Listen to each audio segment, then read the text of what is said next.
Hola a todos, soy Ángel Luis González Esteban de la UNED y junto a mi compañera Elisa Botella de la Universidad de Salamanca nos gustaría hablar un poco de algunas de las cosas en las que hemos estado trabajando conjuntamente durante los últimos años. Bajo qué perspectivas hemos enfocado el estudio de la desigualdad dentro de lo que se ha dado en llamar la nueva cuestión agraria y en qué cosas nos gustaría también seguir profundizando a partir de lo ya realizado, tanto por nosotros como por los numerosos investigadores, ¿no? Ya sea economistas, sociólogos rurales, politólogos o movimientos sociales, ¿no? Que se han preocupado por el papel de la agricultura en el desarrollo económico de cada país y se han preocupado también por identificar nuevas formas de expresión de la desigualdad, tanto en el acceso a la tierra como en el ingreso agrario, ¿no? En la productividad y en la capacidad de negociación también de los diferentes agentes económicos a nivel local, a nivel nacional o incluso a nivel internacional, ¿no? Así como también por otros elementos que integran esta nueva cuestión agraria, como serían los problemas de sostenibilidad ambiental, pero también los de sostenibilidad social, ¿no? Derivados de algunos cambios que han sido propiciados por la modernización agraria, ¿no? Por los nuevos modelos de agricultura y por sus nexos, ¿no? Con el sistema agroalimentario. Se trata evidentemente de un tema muy amplio, con muchas ramificaciones, ¿no? que hemos tratado de ir abordando humildemente, paso a paso, enmarcando esta actividad dentro de una larga serie ya de proyectos financiados por el Ministerio, en los cuales hemos tratado siempre de articular nuestro trabajo en torno a dos grandes preguntas que nos sugirió en su momento nuestro profesor y mentor Ricardo Robledo. Y estas preguntas serían, en primer lugar, ¿qué papel ha jugado o puede jugar el Estado en la distribución de la riqueza o de la tierra y también de la renta, ¿no? del ingreso? ¿Qué factores explican las diferentes estrategias o incluso los diferentes objetivos de esta intervención en diferentes lugares y momentos del tiempo? Y por supuesto, ¿qué factores explican el grado de consecución de esos objetivos, ¿no? Y en segundo lugar, la segunda gran pregunta se trataría o giraría en torno al papel del comercio internacional, ¿no? Los nuevos contornos de ese viejo debate entre el proteccionismo y el librecambismo, el análisis de la contribución del mercado internacional al crecimiento económico y sus repercusiones también para los diferentes agentes económicos que participan del sistema agroalimentario, desde el pequeño campesino hasta las grandes empresas comercializadoras, ¿no? Y también muy importante estudiar los diferentes planteamientos o discursos que se han ido articulando en torno a estas nuevas realidades, ¿no? Prestando especial atención al nuevo paradigma de lo que se ha dado en llamar nuevo paradigma de la soberanía alimentaria, a la vía campesina, ¿no? Y esas llamadas alternativas a la globalización. Evidentemente, sobre todos estos temas existe una literatura inmensa y buena parte de nuestro trabajo ha consistido sencillamente en aprender de ella, ¿no? En imbuirnos de todos estos planteamientos, muchos de ellos muy diferentes entre sí, y en sintetizar toda esta información, volviendo siempre o tratando de volver a esos dos pilares que serían por una parte el Estado y por otra parte el mercado. A partir de esto me gustaría enumerar muy brevemente algunos frutos del trabajo realizado, como serían pues, un artículo publicado en la revista Historia Agraria, titulado Nuevos paradigmas agrarios, una aproximación a los fundamentos teóricos de la soberanía alimentaria, en el que analizamos los principales planteamientos de la vía campesina y otras organizaciones que también han participado en la construcción del discurso de la soberanía alimentaria respecto al comercio de alimentos y bienes primarios, respecto a los determinantes de los precios de esos alimentos y también respecto al impacto, ¿no? En la desigualdad y en las posibilidades de un modelo de agricultura campesina fundamentado en los principios de la agroecología, ¿no? Sobre el que después Elisa ha trabajado también, ¿no? Extensamente, ¿no? Estudiando las particularidades del caso cubano.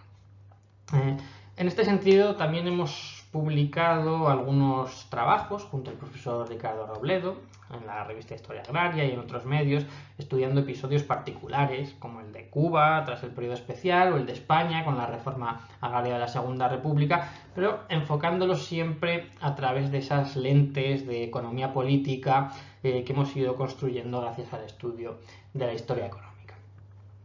Y en lo que respecta al comercio internacional, alejándonos más de las realidades particulares y abstrayéndonos un poco para construir una perspectiva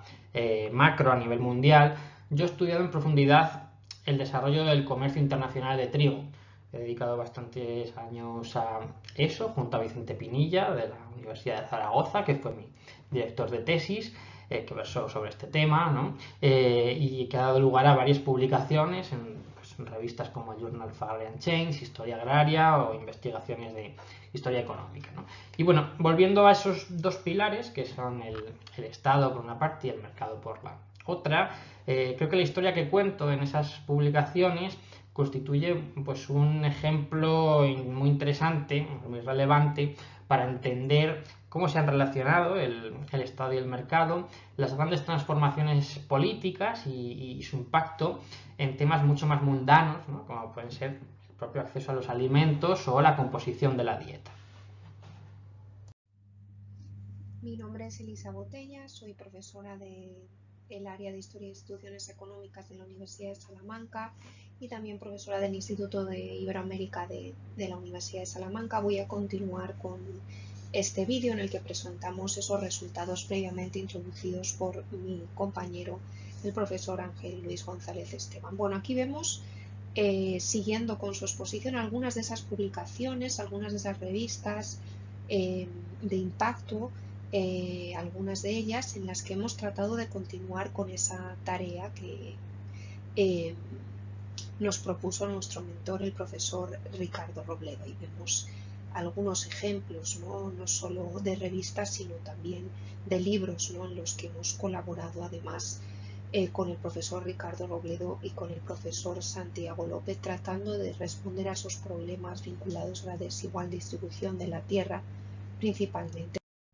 esa desigualdad en América Latina. Dentro de este marco y de esas motivaciones previas que ha comentado mi compañero Ángel Luis, nuestra labor dentro del último proyecto, cuyo investigador principal ha sido el profesor Santiago López, han sido dos, fundamentalmente. Primero, buscar y analizar situaciones en las que se hayan dado restricciones en el acceso a la tierra,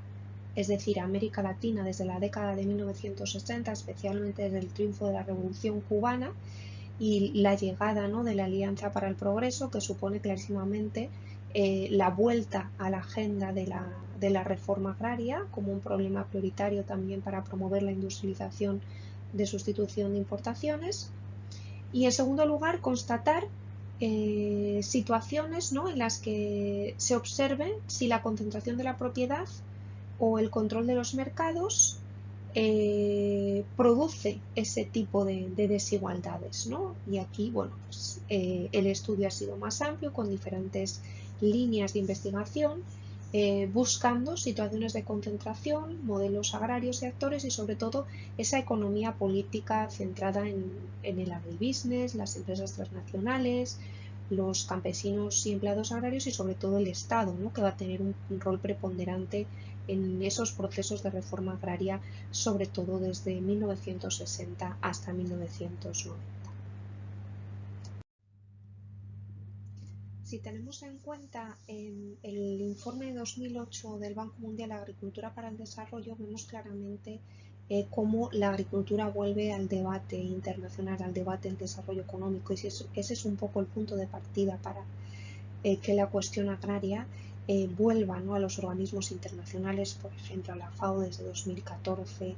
con ese año mundial de la agricultura familiar, pero también a revistas de impacto, revistas académicas como son el Journal of Peasant Studies o el Journal of Agrarian Change, ¿no?, que van a dedicar números monográficos a estas cuestiones como la soberanía alimentaria o el neodesarrollismo, ¿no? y los gobiernos de izquierda desde el punto de vista de la cuestión agraria en América Latina. Es precisamente en este contexto en el que queríamos contribuir con nuestra investigación, con nuestra aportación. Eso precisamente es lo que fundamenta, ¿no?, este artículo que acaba de ser aceptado y saldrá la próxima semana ya en Early View en el Journal of Agrarian Change sobre las idas y venidas de la reforma agraria en América Latina, pasando de lo que hemos denominado, siguiendo una literatura de la economía política agraria principalmente centrada en Peter Evans, pasando de estados depredadores a una especie de estados intermedios que tienen más capacidad de interactuar con la sociedad y promover ciertos procesos de reforma agraria más redistributivos, ¿no? Esto es lo que hemos plasmado un poco en este artículo y creemos que encaja muy bien en el proyecto del Ministerio que justo acaba de terminar, ¿no? Las motivaciones fundamentales, además de las que ya hemos comentado anteriormente, trataban, ¿no?, de demostrar cómo, a pesar de que la reforma agraria ha tenido que adaptarse al contexto histórico en América Latina, realmente no ha desaparecido como demanda de las clases rurales subalternas. El acceso a la tierra nunca ha sido resuelto para ellos en los diferentes periodos de la historia reciente, y esto es especialmente significativo en América Latina, que como sabemos es la región más desigual del mundo, tanto en términos de ingresos como de distribución de la tierra, ¿no?, donde además el acceso al poder y la riqueza ha estado históricamente ligado al acceso a la tierra, ¿no?, donde encontramos índices de Gini para la distribución de la tierra más altos que para la distribución del ingreso, ¿no? Cualquier índice de Gini que supere un 0,75 estamos hablando de una desigualdad muy alta, y en este caso es la que observamos